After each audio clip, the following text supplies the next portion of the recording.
Kisah Yeremia bin Hilkiah. Kisah Yeremia bin Hilkiah. Yeremia adalah salah satu keturunan Bani Lewi bin Yakub. Ada yang mengatakan bahwa ia adalah Nabi Khidir, sebagaimana diriwayatkan oleh Ad-Dahhak dari Ibnu Abbas. Namun riwayat ini aneh dan tidak benar. Ibnu Asakir mengatakan, beberapa riwayat menyebutkan, ketika Yeremia berdiri di atas darah Yahya bin Zakaria yang mengalir dari Damaskus, ia berkata, "Wahai darah, kamu telah menyebabkan musibah bagi masyarakat yang lain, maka berhentilah kamu." Lalu darah itu berhenti mengalir, meresap ke dalam tanah, lalu menghilang. Abu Bakar bin Abi Dunya meriwayatkan, dari Ali bin Abi Maryam, dari Ahmad bin Habab, dari Abdullah bin Abdirrahman, ia berkata, Yeremia pernah bertanya kepada Tuhannya, "Wahai Tuhanku, seperti apakah hamba yang paling engkau cintai?" Tuhan menjawab, "Hamba yang paling aku cintai adalah hamba yang paling sering mengingatku, hamba yang selalu mengingatku hingga lalai untuk mengingat manusia lain, hamba yang tidak tenggelam dalam kefanaan dunia dan semangat untuk meraih kebahagiaan di akhirat, hamba yang ditawarkan kehidupan dunia ia membencinya namun jika terenggut darinya ia merasa bahagia. Mereka itulah yang berhak untuk mendapatkan kecintaan dariku dan akan aku berikan mereka lebih dari yang mereka harapkan." Kisah robohnya Baitul Maqdis. Allah Subhanahu wa Ta'ala berfirman, "Dan kami berikan kepada Musa kitab Taurat, dan kami jadikannya petunjuk bagi Bani Israel, dengan firman, janganlah kamu mengambil pelindung selain aku. Wahai keturunan orang yang kami bawa bersama Nuh. Sesungguhnya dia, Nuh, adalah hamba Allah yang banyak bersyukur. Dan kami tetapkan terhadap Bani Israel dalam kitab itu, kamu pasti akan berbuat kerusakan di bumi ini 2 kali dan pasti kamu akan menyombongkan diri dengan kesombongan yang besar. Maka apabila datang saat hukuman bagi kejahatan, yang pertama dari kedua kejahatan, itu, kami datangkan kepadamu hamba-hamba kami yang perkasa, lalu mereka merajalela di kampung-kampung. Dan itulah ketetapan yang pasti terlaksana. Kemudian kami berikan kepadamu giliran untuk mengalahkan mereka, kami membantumu dengan harta kekayaan dan anak-anak, dan kami jadikan kamu kelompok yang lebih besar. Jika kamu berbuat baik, berarti kamu berbuat baik untuk dirimu sendiri. Dan jika kamu berbuat jahat, maka kerugian kejahatan itu untuk dirimu sendiri. Apabila datang saat hukuman kejahatan yang kedua, kami bangkitkan musuhmu untuk menyuramkan wajahmu lalu mereka masuk ke dalam Masjidil Aqsa, sebagaimana ketika mereka memasukinya pertama kali dan mereka membinasakan apa saja yang mereka kuasai. Mudah-mudahan Tuhan kamu melimpahkan rahmat kepada kamu, tetapi jika kamu kembali melakukan kejahatan, niscaya kami kembali mengazabmu. Dan kami jadikan neraka jahanam penjara bagi orang kafir." Al-Isra 2:8. Yeremia diangkat menjadi nabi untuk Bani Israel. Wahab bin Munabbih meriwayatkan, ketika perbuatan maksiat sudah merajalela, maka Allah mewahyukan kepada salah satu nabi Bani Israel yang bernama Yeremia, "Bangkitlah kamu di tengah-tengah kaummu dan beritahukan kepada mereka bahwa mereka memiliki akal namun tidak dapat memahami. Mereka memiliki mata, namun tidak dapat melihat, mereka memiliki telinga, namun tidak dapat mendengar. Aku mengetahui bagaimana kesalehan bapak moyang mereka, dan karena mereka itulah hingga aku masih bersikap lembut terhadap anak keturunannya sekarang ini. Tanyakanlah kepada mereka apa yang akan mereka dapatkan jika mereka taat kepadaku. Apakah mungkin seseorang akan bahagia jika ia melanggar perintahku? Apakah mungkin seseorang akan sengsara bila ia selalu taat kepadaku? Hewan saja ingat rumah mereka hingga mereka dapat kembali ke sana. Kaum yang akan aku utus kamu kepada mereka adalah kaum yang telah mengabaikan perintah yang telah aku karuniakan kepada bapak moyang mereka, lalu mereka mencari karunia lain dari sumber yang tidak semestinya. Para ulama telah mengingkari hakku, ahli qiraat telah menyembah selainku, ahli ibadah telah melakukan ibadah yang tidak bermanfaat bagi diri mereka, para pemimpin telah mendustakan aku dan rasul utusanku. Mereka menyimpan tipu daya dalam hati mereka, mengulang-ulang kebohongan di bibir mereka. Sungguh, aku bersumpah atas keagunganku dan kemuliaanku, akan aku jadikan generasi penerus mereka tidak pernah mengetahui apa yang mereka katakan, tidak pernah mengenali siapa mereka, tidak dirahmati tangisan mereka. Aku akan mengutus seorang raja yang bengis dan kasar, raja yang memiliki pasukan seperti awan di angkasa, seperti kapal di lautan, benderanya berkibar laksana kepakan burung elang, tali kekang kuda mereka seperti ular besar yang siap melahap siapapun. Mereka akan menghancurkan gedung-gedung, dan menjadikan tempat tinggal Bani Israel sunyi menyeramkan. Sungguh celaka kota Elea dan penduduknya, lihatlah bagaimana mereka dihinakan ketika dibunuh, mereka dikuasai ketika diseret menjadi tawanan, teriakan mereka disambut dengan teriakan lainnya, ringkikan kuda berganti menjadi lengkingan serigala, istana yang megah berganti menjadi kandang hewan buas, cahaya pelita berganti menjadi kobaran api yang menjilat-jilat. Kemuliaan berganti menjadi penistaan, nikmat berganti menjadi perbudakan, kaum wanita mereka berubah aromanya menjadi aroma debu, dan cara jalan mereka yang lembut di atas permadani akan menjadi seperti orang berlari kalang kabut tidak beraturan. Aku akan membuat daging tubuh para lelaki mereka menjadi pupuk bagi bumi, dan membuat tulang para wanita mereka menjadi sumber energi matahari. Aku akan mengirimkan bagi mereka berbagai macam bentuk azab. Kemudian aku jadikan langit sebagai atap besi bagi mereka, dan bumi menjadi lempengan tembaga, hingga jika aku turunkan hujan maka bumi tidak akan menumbuhkan tanaman, jika aku tumbuhkan pun karena rahmatku untuk hewan-hewan. Aku akan menahan hewan-hewan itu pada masa penanaman, dan aku akan melepaskannya saat masa panen tiba. Apabila mereka masih mendapatkan sisa-sisa dari tanaman itu, maka sisa-sisa itu aku tanamkan penyakit di dalamnya. Apabila mereka memakannya maka mereka akan menularkan penyakit itu kepada mereka. Apabila mereka ikhlas menerimanya, maka aku akan hilangkan keberkahannya. Apabila mereka berdoa, maka aku tidak akan mengabulkan.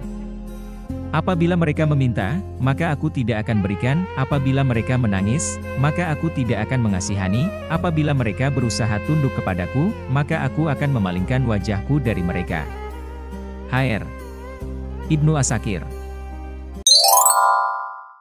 Wahyu Allah untuk Yeremia.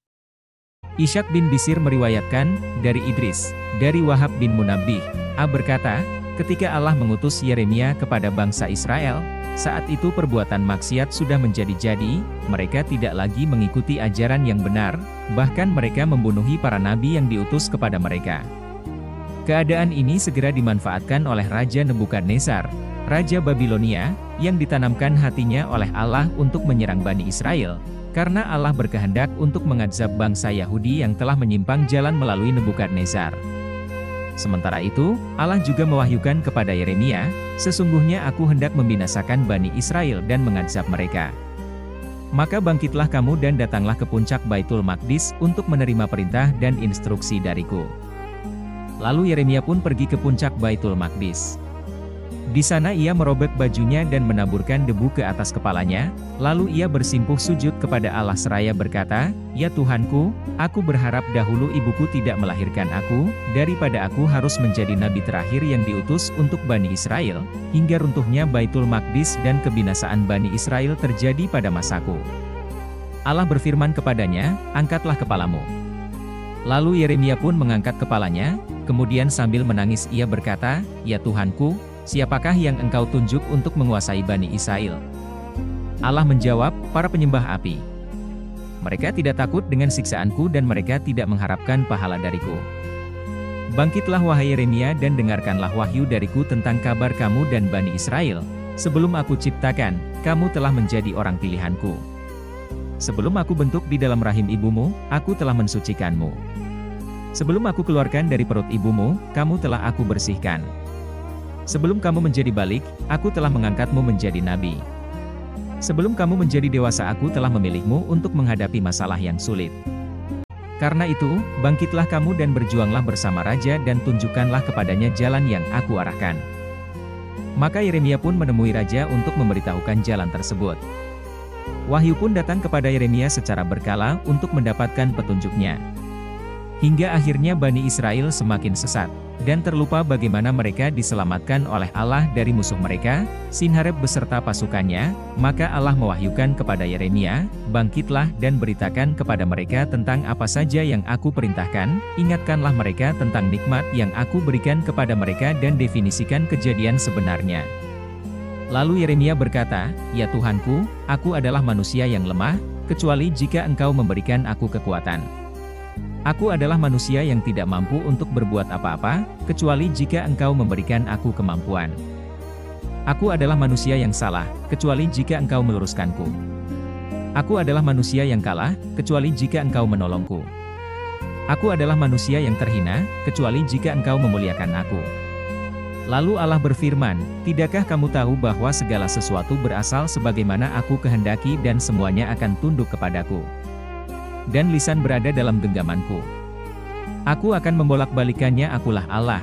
Tidak ada sesuatu apapun yang setara denganku, langit dan bumi dan segala macam yang ada di dalamnya berdiri atas kalimatku, tidak ada keesaan yang murni dan tidak ada kekuasaan yang sempurna kecuali milikku, dan tidak ada selainku yang mengetahui apa yang ada padaku. Akulah yang menundukkan lautan dan lautan itu tunduk atas perintahku. Akulah yang membatasinya hingga lautan tidak melanggar batas yang sudah aku tetapkan kepadanya. Begitu juga dengan ombak besar seperti gunung. Apabila ada pelanggaran, maka aku akan menutupinya agar ia taat kepadaku, serta takut dan selalu menjalankan perintahku. Sesungguhnya aku selalu menyertaimu, tidak ada sesuatu apapun yang dapat menyentuhmu selagi kamu bersamaku. Sesungguhnya aku mengutusmu kepada umat yang besar, untuk menyampaikan risalahku, dan kamu akan mendapatkan pahala dariku untuk setiap orang yang mengikutimu, tanpa mengurangi sedikit pun pahala mereka. Apabila kamu tidak menyampaikan perintah yang seharusnya kamu sampaikan, maka kamu akan mendapatkan dosa dariku untuk setiap orang yang tidak menjalani perintah itu, tanpa mengurangi sedikit pun dosa mereka. Pergilah kamu kepada kaummu. Berdirilah di hadapan mereka dan katakan, sesungguhnya Allah ingin mengingatkanmu tentang kesalehan bapak-bapak kalian, karena kesalehan itulah yang akan kekal selamanya. Wahai anak-anak para nabi, apakah kalian tidak melihat nikmat yang diperoleh bapak-bapak kalian sebagai ganjaran atas kepatuhan mereka kepadaku, dan apakah kalian tidak melihat azab yang dijatuhkan kepada bapak-bapak kalian sebagai balasan atas ketidakpatuhan mereka kepadaku? Apakah kalian pernah melihat ada orang yang menentangku lalu ia berakhir bahagia? Apakah kalian pernah melihat ada orang yang menaatiku lalu ia berakhir sengsara? Hewan-hewan saja dapat mengingat tempat kembali mereka, hingga mereka dapat kembali ke kandangnya masing-masing. Kaum yang aku utus kamu kepada mereka adalah kaum yang berkerumun di pinggir tebing, tidak lama lagi saat keruntuhan itu akan tiba. Mereka sudah meninggalkan perintah yang aku karuniakan kepada bapak-bapak mereka, dan mereka malah mencari karunia lain dari sumber yang tidak semestinya. Para ulama dan rahib, mereka telah menjadikan hambaku sebagai Tuhan untuk disembah, dan mereka memutuskan hukum tidak berdasarkan kitab suci yang aku turunkan. Mereka telah melupakan aku, tidak lagi mengingatku ataupun ajaranku, mereka telah berpaling dariku, hingga mereka menyembah dan taat kepada selain aku. Bahkan mereka menyuruh kaum awam untuk taat kepada mereka dalam menentang perintahku. Adapun para raja dan pemimpin, mereka mengingkari nikmatku, dan tertipu dengan kehidupan dunia. Hingga mereka menyingkirkan kitab suciku dan melupakan perjanjian yang mereka ucapkan. Mereka berani mengubah keterangan dan penjelasan dalam kitab suci, serta menciptakan fitnah atas rasul yang aku utus kepada mereka.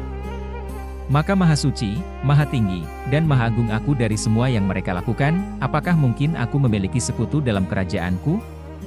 Apakah pantas seorang manusia ditaati untuk bermaksiat terhadapku?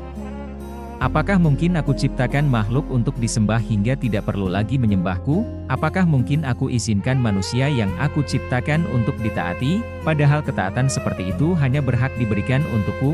Sedangkan para ahli qiraat dan ahli dalam bidang pengetahuan agama, mereka hanya mempelajari ilmu yang mereka inginkan saja, serta ilmu yang sesuai dan sejalan dengan kehendak raja-raja mereka. Bidah pun tak ragu mereka ciptakan dalam beragama apabila itu sesuai dengan raja. Mereka bersekongkol dalam perbuatan maksiat, serta menepati janji yang bertentangan dengan janji mereka kepadaku. Mereka hanyalah sekelompok orang-orang bodoh yang memiliki ilmu, karena ilmu dari kitab suciku tidak bermanfaat sama sekali untuk mereka. Dan anak-anak para nabi, mereka diam saja diinjak-injak dan dijajah. Mereka tunduk bersama rakyat jelata, mereka hanya berharap mendapatkan kemenangan seperti kemenangan bapak-bapak mereka. Mereka mengharapkan kehormatan dan kemuliaan seperti yang dimiliki oleh bapak-bapak mereka.